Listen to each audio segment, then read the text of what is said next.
দিয়েছে, সবার দোরগোড়ায় কিন্তু উন্নয়ন পৌঁছে দিয়েছে।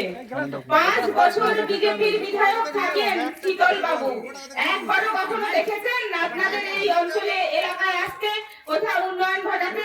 5 বছর বিজেপি বিধায়ক কিন্তু কোনো উন্নয়ন ঘটায়নি, আপনার এলাকায় আসেনি, না বেরিয়েছে বন্যাতে, না বৃষ্টিতে, না ঝড়ে, কখনো দেখতে পাননি।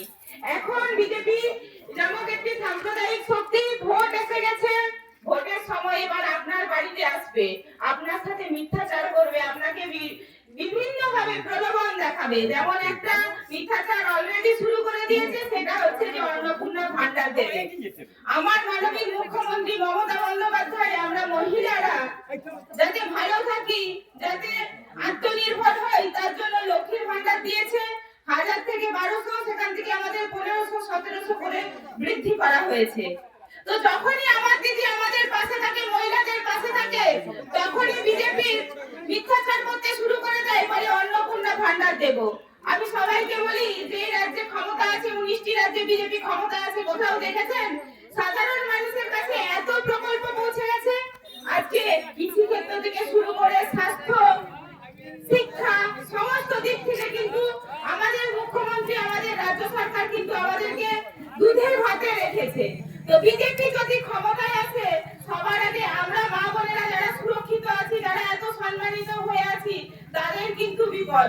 কারণ জানেন তো, যেখানে বিজেপি ক্ষমতায় আসে সেখানে মহিলাদের একটা বাচ্চা শিশুকে পর্যন্ত ওরা ছাড়ে না। তো সেক্ষেত্রে বলবো, এবারে লড়াই আমাদের কঠিন লড়াই, এবারে কিন্তু নিজেদের আত্মরক্ষার লড়াই। তো ওদের মিথ্যাচারের বিরুদ্ধে লড়াই করতে হবে, সবাইকে একত্রিত হতে হবে। আপনার দুয়ারকে কিন্তু ওরা আসবে, ওরা মিথ্যে কথা বলবে, আপনাকে কিন্তু লড়াই করতে হবে, চোখে চোখ রেখে কথা বলতে হবে যে 5 বছরে আপনি একবার এখানে আসেননি, শুধুমাত্র ভোট এসেছে বলে কিছু মানুষকে, গ্রামের সহজ সাদা সিধে মানুষকে ভুল বানাতে এসেছেন। আপনাকে কিন্তু লড়াই করতে হবে, বলতে হবে।